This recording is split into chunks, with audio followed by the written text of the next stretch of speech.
Hello guys, so today we have this pair here. Remember previously we had a setup on GPPAUD, and I just want to give an update on what we have here. So here I'm going to do a top-down analysis on this particular currency. And if you look at it here, we can see the original pivot or the trend began from here, rally, correction, then we have this rallies, correction, then the rally, and the market came all the way to this low. So this pivot was taken out. But if you look at it in terms of imbalance, where demand beats supply, actually here we have more demand around this area than this place. Too much demand here, we get a rally in price, and price falls back to that same place. And this is what we call the continuation to the upside, expansion. So this where the demand was, back all of it, just a whole candle. This where we have an order block where demand beats supply,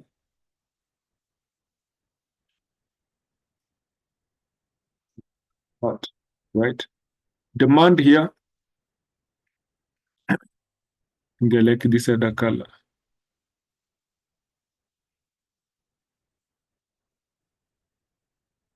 Demand here beats supply and the price goes all the way to the upside. Now price is back into this place and you can see the market took the shortest time possible here. Price is back here. This one is our original demand. If you look at how many times this demand has been tested, you can clearly see this was a strong demand because after price hitting the demand, we get the first rally, price comes back and hit the demand again. Price goes up again and comes back and hit the demand again, and price is now pushing higher. So now we are looking forward for market to take out this particular high. So in terms of market structure, we are in an expansional phase on a big time frame, and this is what we are looking at: rally, correction, rally, back to this pivot. You can see this pivot was never broken, and now we are up, small correction, and we're looking forward for another expansion to the upside according to this. So if this is what we have here, let's zoom in. You can see this demand has been tested here, 1, 2, 3, and price is now in that expansional phase. Look at the big time frame. You can see here we have this pivot where we have strong pivot, rally, opposing price, then the rally. So here we have a demand here. And refine it back to the basin, like that. The basin of the body according to the big time frame. So I'm gonna do this here. Let's mark out that basin like that. Now let's narrow down to 3-month time frame so that you can clearly see the trend. Look at this. The moment the market left this pivot, came back to test the original demand. You can see we went higher, came back on this pivot, and right now we are in that expansional phase to the upside. Our bias remains to be bullish in this case. Can make this one blue. All right. So if that's what we have there, price is pushing higher. We narrow down to monthly time frame. And on the monthly time frame, you can now see this was the major, after price hitting this demand, this was the major high that was created that the market should take out to the high. But you can see when the price came back on this original demand, this was the strong rally, correction. Now on its way up, we can see a small rally, fast correction, then the rally. So the market's back to this pivot and we're looking forward for expansion to the upside, the continuational trend, because this is our internal structure. This is our internal, right? That's our internal trend, and this is the external high. So if this is what we have here, we are looking forward for the market to push higher and actually take out this high at the extreme, according to the monthly time frame. Now, if I zoom in here, you can see this is a pivot that the market is sitting at on a monthly time frame. I can just easily do this: rally, correction, rally. Price is back here. They're looking forward for a rally to the upside again on this case. So what are we going to do? We're going to now refine our demand, this pivot. It's not looking good, but we're going to refine it on a weekly time frame to get a clear pivot, which is a demand in this case. So if I zoom in closely, I look into this leg.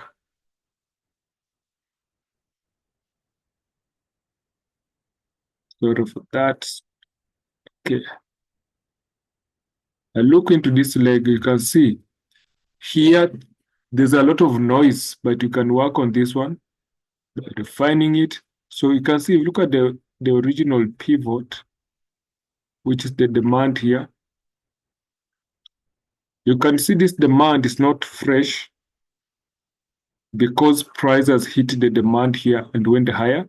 And we have at least over 50% mitigation or consumption of orders here. So in this case, we can say most of these orders here have been filled and we look for a new fresh demand. So we're going to pick this one.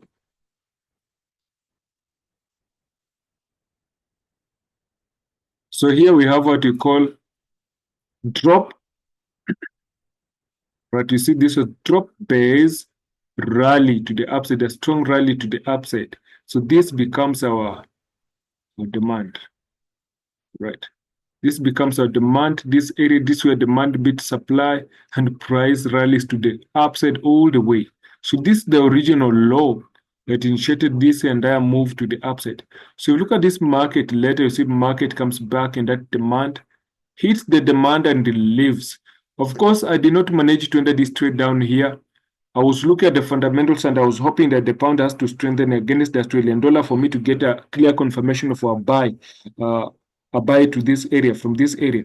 So currently I've noticed that the pound institutions are now buying the pound and they are disposing their short positions. So in this case, the Australian dollar, I mean, the British pound is very strong against the Australian dollar.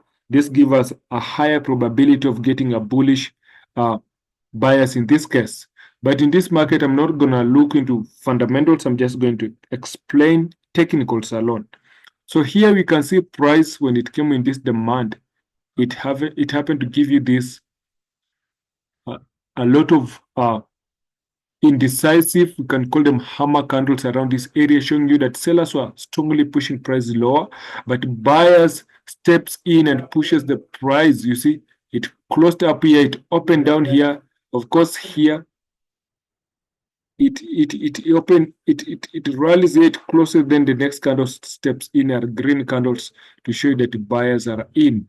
So in this case, in this, whenever I see this, I know that if I'm looking at this on a weekly time frame, then on a daily time frame, maybe I have maybe a head and shoulder or a double bottom. Those are some patterns that we look at, which are the reversal patterns in this case. So let's drop on a daily time frame. And now look at this on our daily time frame. On our daily time frame, we get to see this reversal pattern, which is a head and shoulder. So this, sort of that, something popped up on the screen. Okay. Now, in this case, we can see we have a drop, rally, drop, rally, drop, then massive rally.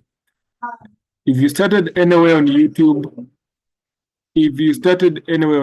when you're learning Forex, you happen to learn about reversal patterns. In this case here, we have, all right, we have a head and shoulder in this case, classic head and shoulder, inverted head and shoulder. Here, this is the left shoulder, this the head, and this is the right shoulder.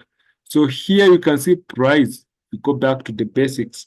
Price is broken. If this one is the pivot of the right shoulder, this is the neckline. So you see price. This is what it has done. It has broken the neckline and it has closed above it. So I'll remove this. You can say market has closed above there. I don't trade head and shoulders, but I use them as classic reversal patterns. We can see the market has closed above the neckline. This one is a confirmation of a market shift in this case, classic market shift. So here, because we don't, if I was trading, of course, head and shoulders, I'll say, but for price to retest this zone, then I'll buy.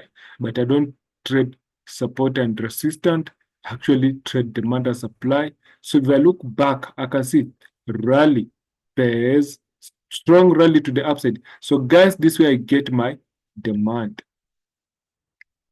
All right, let me just fed the last, this, we can call it a proximal line of the previous demand. So we can shade it out, fade it out, like that. Then this becomes our new daily demand here. All right, so this becomes our new daily demand where I'm interested to go long in this particular market, have a complete confirmation of a bullish trend. Market has even taken out this previous strong supply here. You can see market has closed above it. That shows you that demand has taken over. And right now we're getting a small correctional phase. Then we're going to jump into a bull market in line with the higher time frame. So guys, look at this. My interest is to buy at demand and not at the neckline break. So in this case, my interest or my stop loss, this is how I position myself. This is how I make it.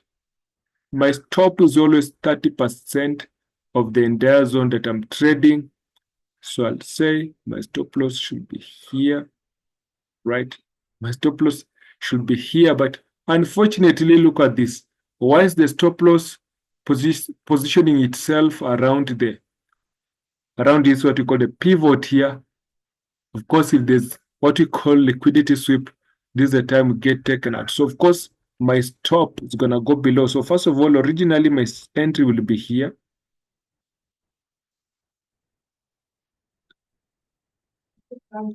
Here, and my stop will always be here, 30% of this entire zone. But because this one is a pivot, I want to stay protected.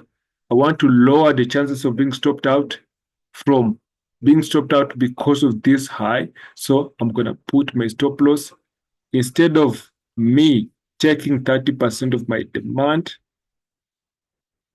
like this, I'm going to take a half so that I stay away from the pivot. So in this case, this is where my stop is going to be. Right there. So where's the target? We're going to target weekly opposing supply. In this case, we should target the high. We go back to the weekly. If you go back to the weekly,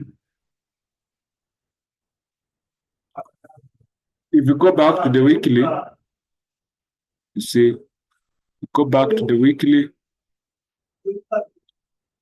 Just a second. This where we have the opposing, but this one is a weak supply.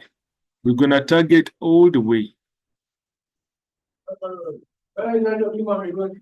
This is the high that should be taken out.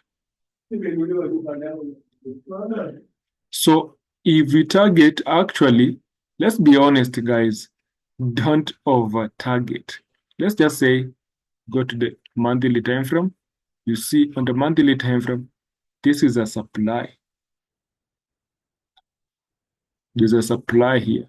This is going to be my first target. At least we want to remember our bias is to go all the way that high, but you have to be very careful that most reversal patterns happens at the top and at the bottom. So this is an area that I want to monitor on a monthly time frame. So if I'm targeting now, I want to target around that area. So look at the market structure here. I just say, yeah, that's area that I want to do my exit around that area. Supply is here, but from here to here, we have at least a free space to the upside. So at least for a swing trade, set and forget. If you have a good prop firm that can allow you to hold trades over the weekend, this way we're going to target. So this is our entry around that area, stop below the pivot, and you target at least you get out before we hit the supply. This is at least 1,000 pips, 5R to the upside, guys, and this one is a good risk reward ratio. So anyways, guys, let's see how the market's gonna play out. This is my own way of how I look at it. What's your view? Drop your comment, your different ideas. What do you think of this particular pair? Otherwise, guys, I'll see you on the next pair that we do the analysis. And if there's anything you want me to analyze, just drop your comment. Then we'll see.